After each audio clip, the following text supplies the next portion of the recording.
والأرض وما طحاها ونفس وما سواها عليه وسلموا تسليما.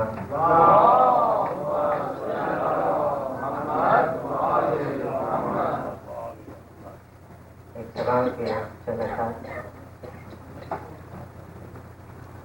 ہوا جو عشق ثنائے بود راب مجھے، ہوا جو عشق ثنائے بود راب مجھے، خدا نے کر دیا ذرے سے آفتاب مجھے،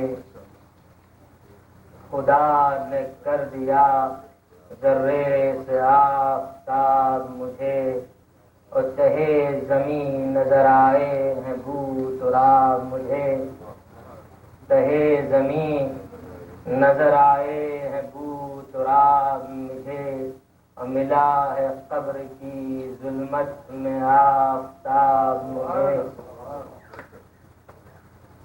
زمین ہند میں مٹی میری خراب نہ ہو، زمین ہند میں مٹی میری خراب نہ ہو، کرو نجف میں طلب یا ابو تراب مجھے،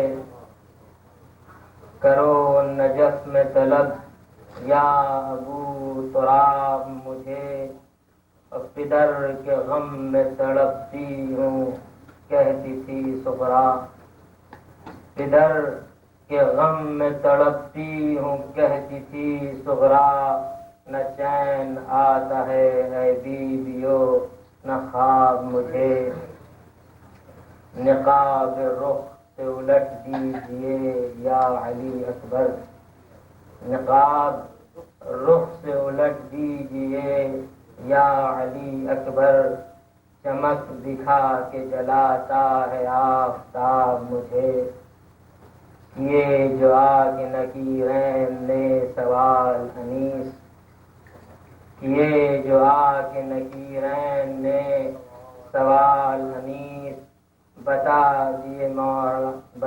دیے میرے مولا نے سب جواب مجھے سلام.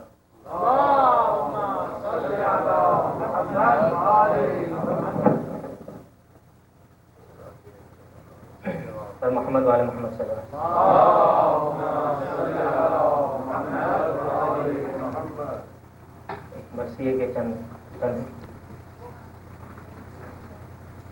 آفت میں گرفتار ہیں ناموس محمد، آفت میں گرفتار ہیں ناموس محمد، اور مجبور ہیں ناچار ہیں ناموس محمد، اور سرور کے عزادار ہیں ناموس محمد، اور جینے سے بیزار ہیں ناموس محمد، زنداں کی صعوبت ہے غریب الوطنی ہے، اور غلہائے حسینہ کا ہے اور سینہ زنی ہے، اس قید میں تھا بالی سکینہ کو نارام، سر پیٹتی تھی ہاتھوں سے رو کر سحر و شام، سب بھول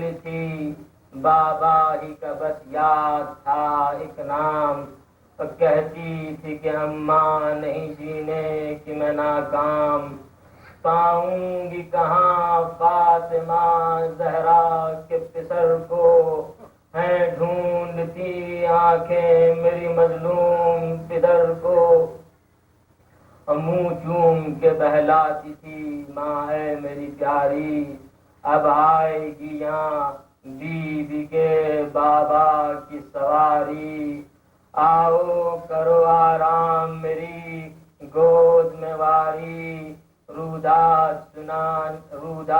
سنی ہے شہ والا نے تمہاری، چھاتی سے حسین آ کے لگاویں گے میری جان، عباس علی پانی پلاویں گے میری جان، یہ نیل تماچوں کے کسے آ دکھاؤں اور کانوں کے میں دکھ کا کسے احوال سناؤں، عباس چچا کو بھلا کس طرح سے پاؤں، اکبر ہے کہاں جن کو حمایت میں بلاؤں، ڈر شمر کا یہ ہے کہ میں چلا نہیں سکتی اور وہ آ نہیں سکتے، میں وہاں جا نہیں سکتی، غش ہو گئی بس اتنے میں وہ بے کس و پرغم، ہر بیوی کو بس ہو گیا ایک سکتے کا عالم،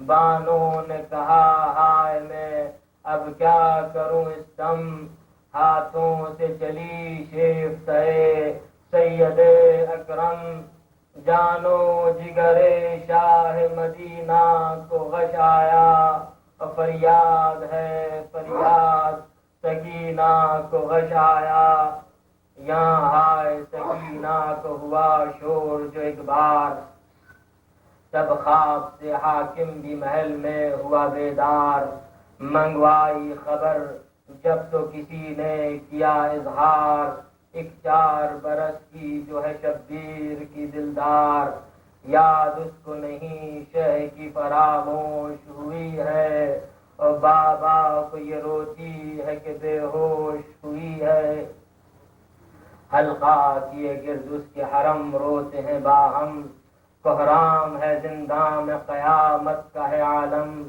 بولا یہ خبرداروں سے اس وقت وہ ازلم، پہنچاؤ خرابے میں سرے سید اکرم، بےتاب ہے ملے شہ مظلوم کے سر سے، اور محروم نہ رہ جائے وہ دیدار پدر سے، جس تشت طلائی میں رکھا تھا سر سرور، خدام روانہ ہوئے جلدی اسے لے کر، جا کر در زنداں پہ پکارے وہ بداختر، لے جاؤ کوئی آ کے سرے سید بے سر، خوشبو سے شبیر کی زلفوں کی سنگھا دو، اور سر باپ کا مظلوم سکینہ کو دکھا دو، روتے در زنداں پہ گئے سید سجاد، سر باپ کا ہاتھوں پہ لیا بادل ناشاد،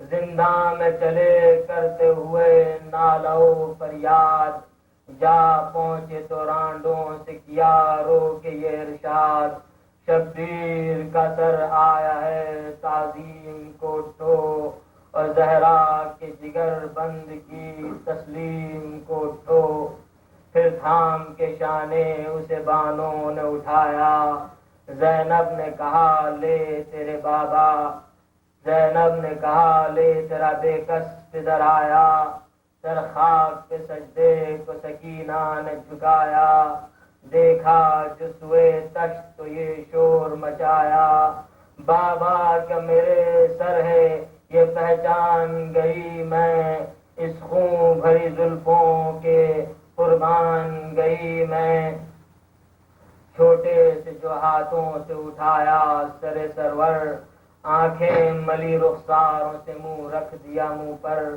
لکھا ہے کہ جنبش میں تبائے لب اطہر، حضرت نے بھی اعجاز سے چومے لب دختر، واہ ہو گئی آنکھیں شہ مظلوم کے سر کی، بیٹی پہ عجب یاد سے حضرت نے نظر کی، بیٹی نے کہا سچ میں اس پیار کے بابا، یہ کس نے گلا آپ کا تلوار سے کاٹا، سر تو ہے یہاں اور تن پر نور ہے کس جا، وہ باز کہاں ہے جو میرے ہوتے تھے تکیا، اب منہ سے نکلتا ہے کلیجا میرا پھٹ کر، وہ چھاتی کہاں جس سے میں سوتی تھی لپٹ کر، اس سن میں کہوں کیا جو ستم میں نے اٹھائے، یا شاہ تماچے مجھے ظالم نے لگائے، بندے میرے چھینے مجھے نیزے بھی دکھائے،